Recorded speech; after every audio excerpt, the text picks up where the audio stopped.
کہ صوبائی حکومت نے اپنا ذمہ داری پورا کیا، مگر وفاقی حکومت نے ہمیں سپورٹ کیا. اگر سپورٹ نہیں کر رہے ہوتے،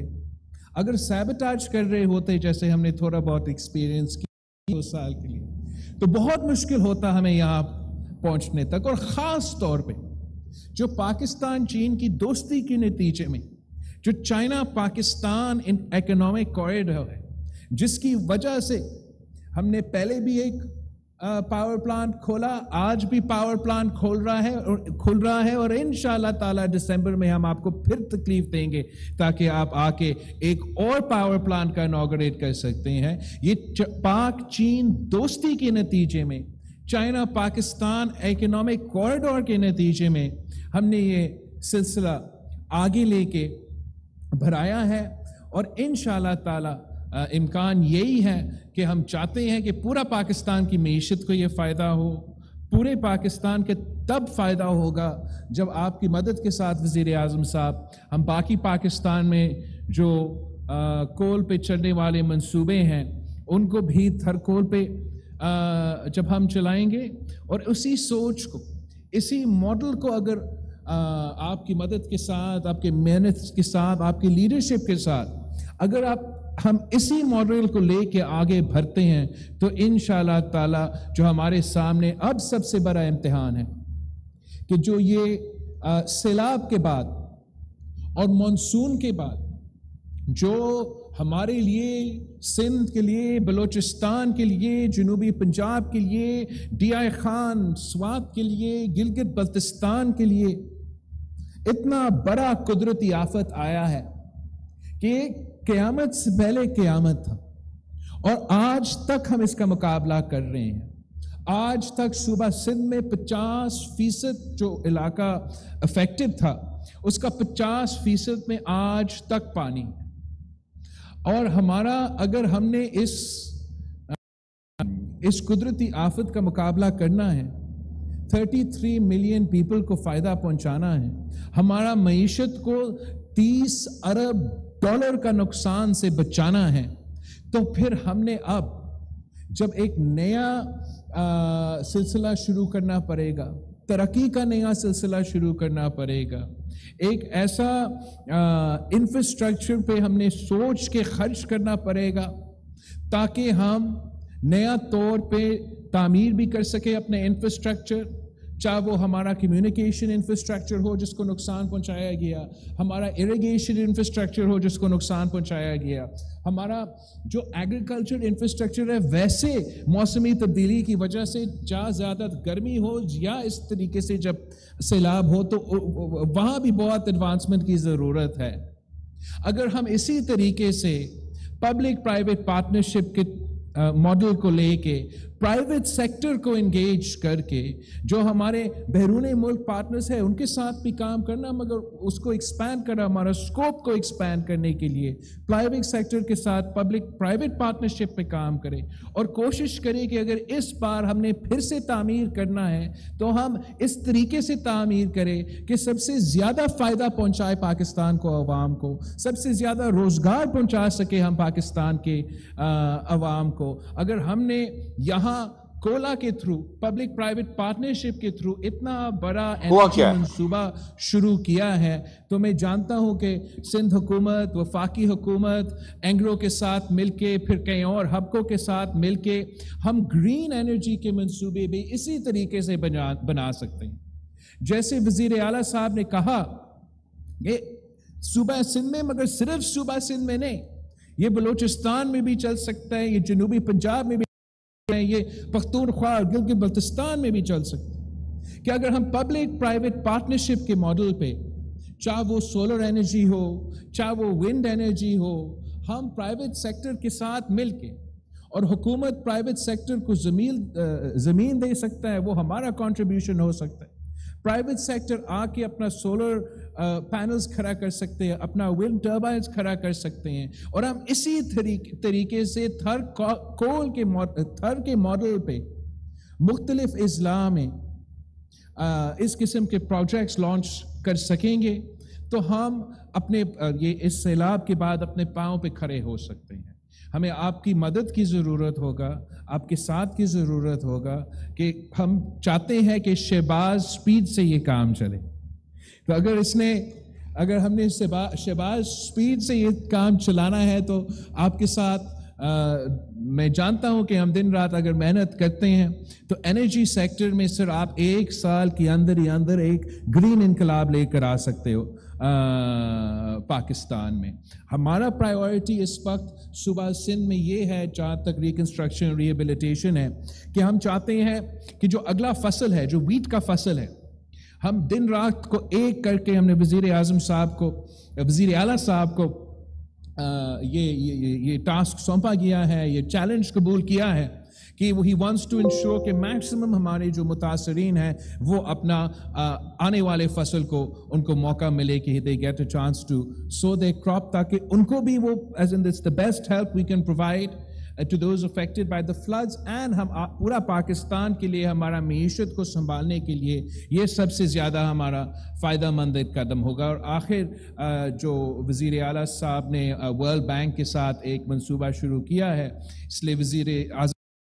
اگر 1 million people's houses have been destroyed, تو اب میرا اور آپ کا ذمہ داری ہے کہ ہم ان سارے لوگوں کا, ان سارے متاثرین کا گھر ایک بار پھر بنائیں. اگر یہاں تھرپارکر میں, ہم ریگستان میں یہاں کے افیکٹیز کو جو ریلوکیٹ کیا ہے, ان کے لیے ہم ماڈل ویلیجز بنا سکتے ہیں. ہمارا انٹرنیشنل فائنانسنگ شروع ہوا ہے, انشاءاللہ تعالی ہم اس کو مزید انٹرنیشنل فائنانسنگ پرووائڈ کریں گے. تو آئی ایم کانفیڈنٹ کہ ہم ان کا گھر بھی بنا سکیں گے. ہم اگر ایگریکلچر کو توجہ دیں گے تو ہم ان کا we can make up for the losses that they have incurred as a result of the floods. And تیسرا, اگر آپ ہمیں یہ وفاقی پورا اسٹرکچر کا ساتھ دیا جائے تو ہم ایک گرین انرجی کا انقلاب شروع کر سکتے ہیں. ماضی میں بھی صرف اس لیے رکاوٹیں پیدا ہوئے ہیں, اور آپ کا یہ ایکسپیرینس ہے, اس لیے آپ ایک صوبہ کا وزیر اعلیٰ بھی رہے ہو اور اب آپ وزیر اعظم کے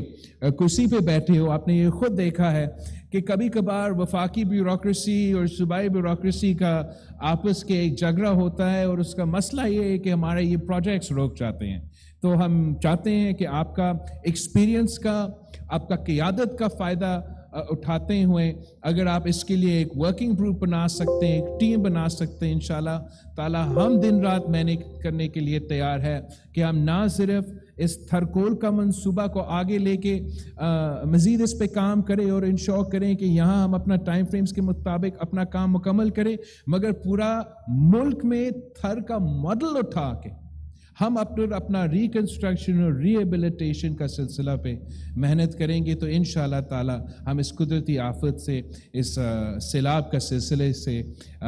بھی نکلیں گے. ایک بار پھر میں وزیر